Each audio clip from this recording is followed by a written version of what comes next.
Chapter 10 Lazy Day, No Women. It was one of those special days in May when there was a drowsy, almost June feel to this softly stirring air.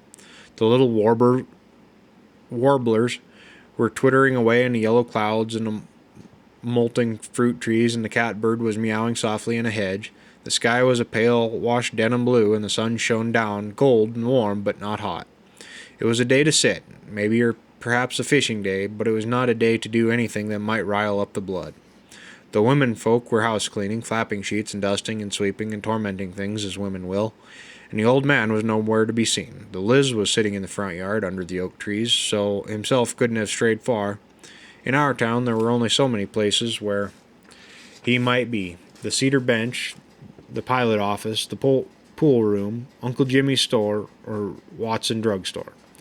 I walked slowly down through the white oyster shell street toward the water and took a slow sight at the cedar bench. It seemed to have a cluster of old gentlemen perched on it like crows, and amongst the old black coats, battered sea captains' caps, shapeless yellowed palmettos, and ratty old felts was the old man.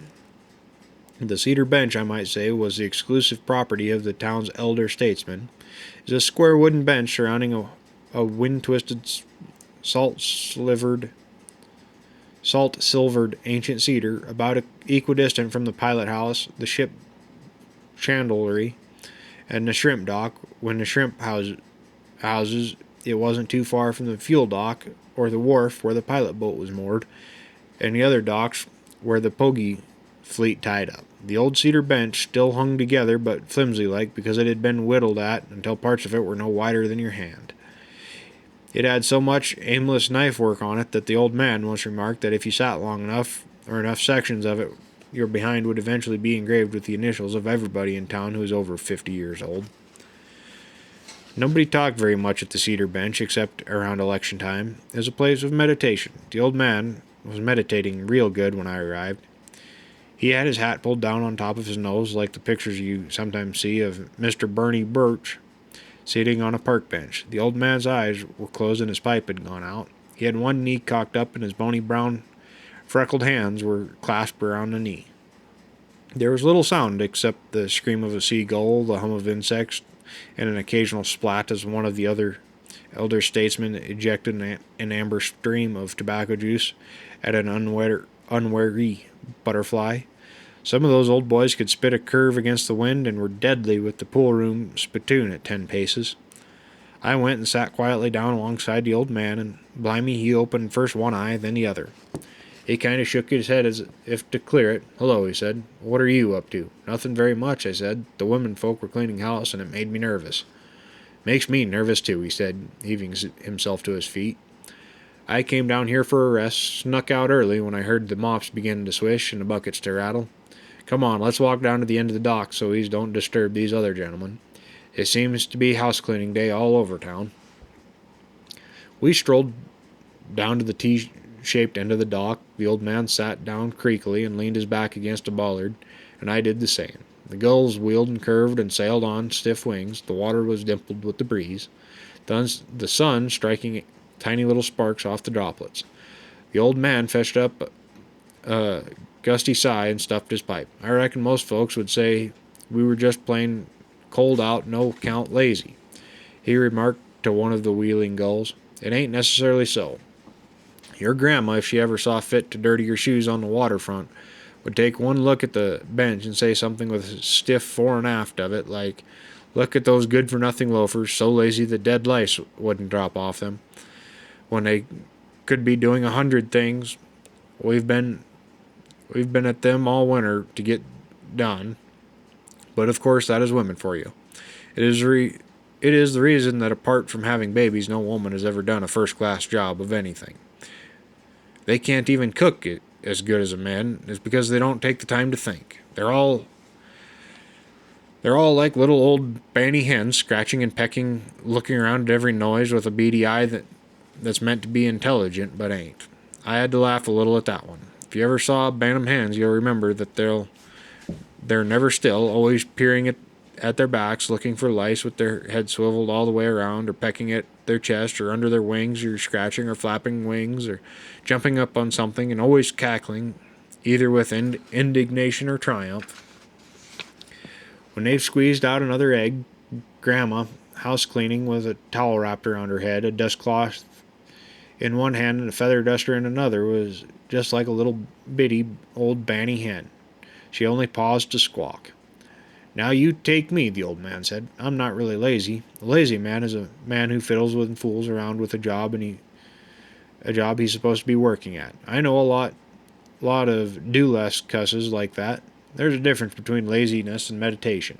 Even meditation with the eyes closed. Just because I close my eyes and sit in the sun don't mean I'm trifling. For instance, the old man continued, today I'm recovering from the rigors of the cold water and the wet and windy spring. I'm recovering from the past and storing up strength for the future. There ain't no telling what the next 6 months will bring that will call for full concentration and maximum effort. If I should grip myself into some sort of big operation such as inventing an aeroplane or running for Congress, it'd be a shame to tackle it all wore out from last year's labors and let some fresh rested feller get the best of me. I interrupted. But you're a grown man, I said. The old man didn't like anybody to refer to him as old, except himself. I ain't nothing but what Aunt May calls a shirt-tail boy. Seems to me that there is some sort of grown-up rule that rest is bad for boys, and they got to be doing something all the time. I never sat down to whittle or snooze in the sun or fix a cast net that one of the women didn't come marching in with some chore for me to do, like going to the store or running over to Aunt Alda's for a cup of something or half a pound of something else. Unjust, the old man sighed. Boys need more rest than grown-ups. Boys are busy growing bones and making meat to go on the bones, which is a full-time job in itself. Boys burn up more juices than grown-ups. Boys run a kind of a fever until they're past 21 years old. There seems to be some sort of deluded idea that boys were created to run errands for the old folks. Just like boys ain't supposed to like white meat. I was a little bitter. Boys are supposed to like backs and wings and legs and the parts that goes over the fence last. Grown-ups are supposed to like white meat. Boys are supposed to like to split kindling and clean fish and gut birds and go to the store and rake yards and cut grass.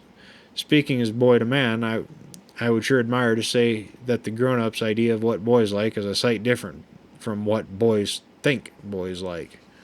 True, too true, the old man said, and unjust, but the grown-up's idea is that he's conditioning the boy for the toils and troubles of manhood.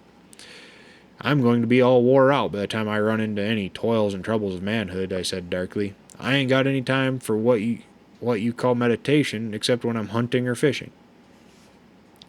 I'd say you had enough time then, the old man said tartly, seeing as how you managed to do one or t'other or both for about 10 months a year whenever you ain't in school.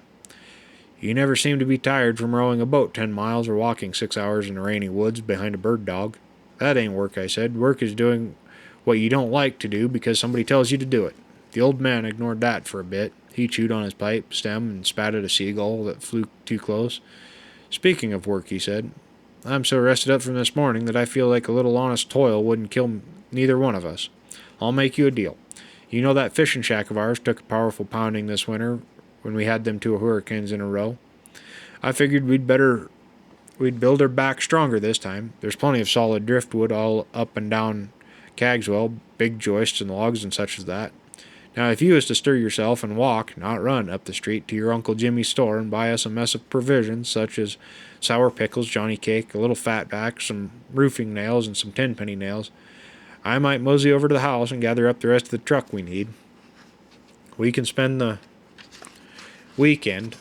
The women are so busy getting everything antiseptic, they'll never miss us. That sounded like a fair enough deal. I got up and stuck out a hand to the old man, hauled him creaking to his feet, and we walked off the dock. He headed home. I set a course for Uncle Jimmy's. Now, I could cheat and pretend that it happened to me, but it didn't. It happened to a little colored boy, and it was a standing joke around town.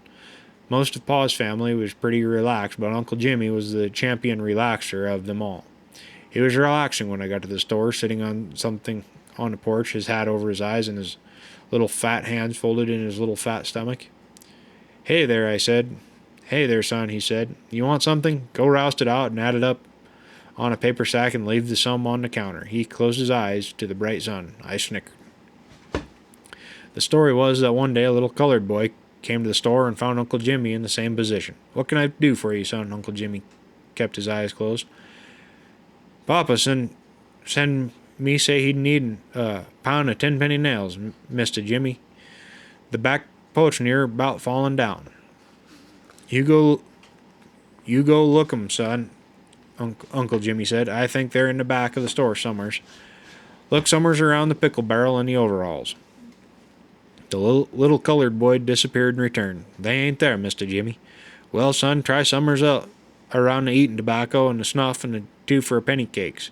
You know, them pink ones with the coconut springs and the chocolate marshmallows." The customer disappeared into the cool recess of the store, rummaged around, and reappeared. "I swear for God and 3 responsible witnesses, Mister Jimmy. I done look high and I done look low, but I can't find no tenpenny nails. You look around the yard goods and the belly wash and the licorice sticks. You look up high where we keep the army shoes and the sardines. Yes, sir, I done look everywhere, and I can't find 'em."